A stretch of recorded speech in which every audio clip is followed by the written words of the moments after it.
दोस्तों अगर आप कोई स्कूल में हैं या फिर आप कोई टीचर हैं या फिर आप किसी प्रकार के एक्सेल के डाटा को मैनेज कर रहे हैं, हमें बहुत सारी ऐसी समस्याएं उत्पन्न हो जाती हैं जो हमें पता तो होती हैं लेकिन हम उसको भूल जाते हैं। तो इसी से रिलेटेड मेरी ये वीडियो है। मैंने इस वीडियो में आपको कई तरीके बताए हुए हैं उस डाटा को मैनेज करने के लिए।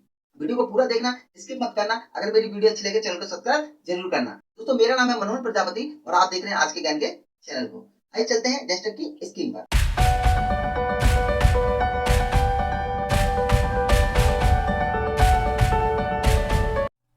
दोस्तों आज हमारे पास एक अटेंडेंस रजिस्टर है। मतलब बच्चों की हमें जो अटेंडेंस होती है हमें उसको टोटल करना है कि कितनी अटेंडेंस है। ये अभी आपके 4 दिन की अटेंडेंस है बच्चों की। अगर आपको 30 दिन की या फिर आपको 365 दिन की अगर अटेंडेंस को टोटल करना है एक्सेल सीट में, तो वो किस तरीके से करेंगे। तो इसके लिए एक छोटा सा फॉर्मूला है। सबसे पहले हम इक्वल टू लगाएंगे और काउंट इफ लिखेंगे। काउंट इफ जो फॉर्मूला होता है वो हमारी टेस्ट की रेंज को सिलेक्ट कर लेता है। हम यहाँ पर पोस्टर लगाएंगे और हम अटेंडेंस की रेंज को सिलेक्ट कर लेंगे। सिलेक्ट करने के बाद हम यहाँ पर कॉमा लगाएंगे और इनवर्टेड कॉमा लगाएंगे। यहाँ पर हम अगर हमें प्रेजेंट का टोटल करना है तो फिर हम यहाँ पर पी लिखेंगे। अगर हमें एब्सेंट का टोटल करना होता तो फिर यहाँ पर हम ए लिखते। जैसे हमें प्रेजेंट का टोटल करना है तो हमने पी लिखा और हम इनवर्टेड कॉमा लगाने के बाद और हमने पोस्टक से बंद कर दिया और एंटर कर दिया। तो देखो यहाँ पर जो राम है हमारा ये टोटल प्रेजेंट है। ये जो राम है ये चारों दिन हमारा क्या है, प्रेजेंट है। तो यहाँ पर हमारा टोटल दिखा रहा है। अगर हमें सबका टोटल करना है तो इस तरीके से हम सिलेक्ट कर लेंगे और कंट्रोल के साथ डी को प्रेस करेंगे। जिससे क्या होगा कि हमारे सभी स्टूडेंटों में टोटल हो जाएगा। अगर अब हम ये चाहते हैं कि नहीं हमें एब्सेंट की लिस्ट चाहिए तो फिर हम इस पर क्लिक करेंगे और जो पी लिखा हुआ है यहाँ पर हम ए डाल देंगे। ठीक है, और हम फॉर्मूला से बाहर कर्सर को रखेंगे, एंटर कर देंगे। तो देखो यहाँ पर तो देखो कोई एब्सेंट ही नहीं है, राम एब्सेंट नहीं है, तो यहाँ पर 0 दिखा रहा है। हम इसको सिलेक्ट करेंगे और एक बार सिलेक्ट करने के बाद कंट्रोल के साथ डी को प्रेस कर सकते हैं या फिर हम इस तरीके से इस पर डबल क्लिक कर देंगे, जिससे तो भी हमारा ये पूरा रेंज ले लेगा। मतलब आपका ये टोटल हो जाएगा कि कितनी अटेंडेंस है और कितनी एब्सेंट है। तो अभी हमारा ये फॉर्मूला किसमें लगा है, ए लगा है, मतलब क्या है हमारा ये एब्सेंट है। ठीक है, तो देखो श्याम हमारा क्या है, एक दिन क्या है, एक दिन हमारा एब्सेंट है।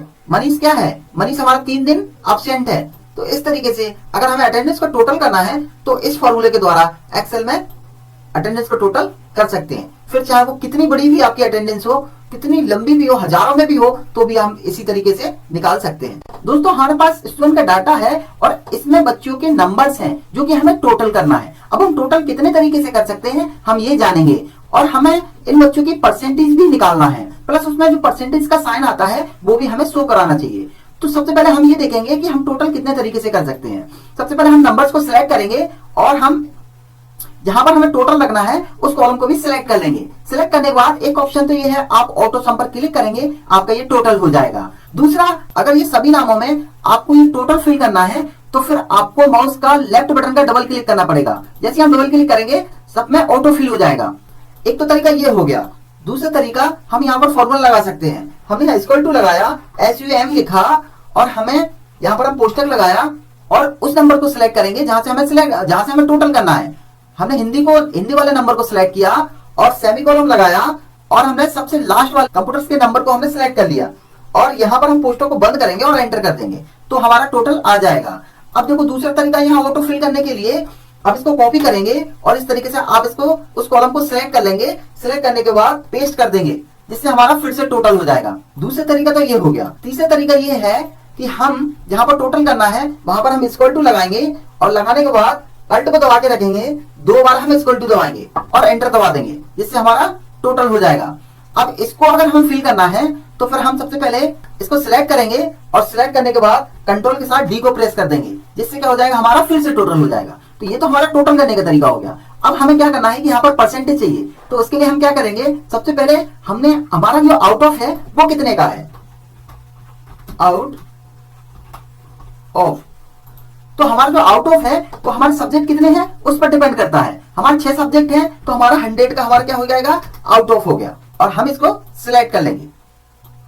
अब यहां पर हमें परसेंटेज भी चाहिए कि हमारा सब पर परसेंटेज का साइन आ जाए। तो इसके लिए हम क्या करेंगे, परसेंटेज निकालेंगे। कैसे निकालेंगे, यहां पर हम इक्वल टू का साइन लगाएंगे, टोटल नंबर पर क्लिक करेंगे उस बच्चे के, डिवाइड का साइन लगाएंगे, आउट ऑफ पर क्लिक करेंगे और हम एंटर कर देंगे। अभी हमारा परसेंटेज का साइन तो नहीं आया, लेकिन अगर हम परसेंटेज का साइन चाहिए तो फिर हम कंट्रोल शिफ्ट के साथ कीबोर्ड से परसेंटेज वाली की को क्लिक करेंगे जिससे क्या हो जाएगा, हमारे परसेंटेज में कन्वर्ट हो जाएगा। और इस तरीके से आपको पता ही है इसको सिलेक्ट करेंगे और कंट्रोल के साथ डी को प्रेस कर देंगे, जिससे क्या हो जाएगा, हमारा ये टोटल हो जाएगा जो हमने नंबर को टोटल करने के लिए किया था। और इस तरीके से हम इस पर बॉर्डर भी लगा देंगे, और इस तरीके से अगर हमें कोई फॉर्मेटिंग करनी है, जैसे बॉर्डर लगाना है, और इस तरीके से हम इसको सिलेक्ट करेंगे और हम इसको मर्ज कर देंगे। ये हमारी शीट बनके तैयार हो गई है। इसी तरह की वीडियो देखने के लिए चैनल को सब्सक्राइब कर सकते हैं।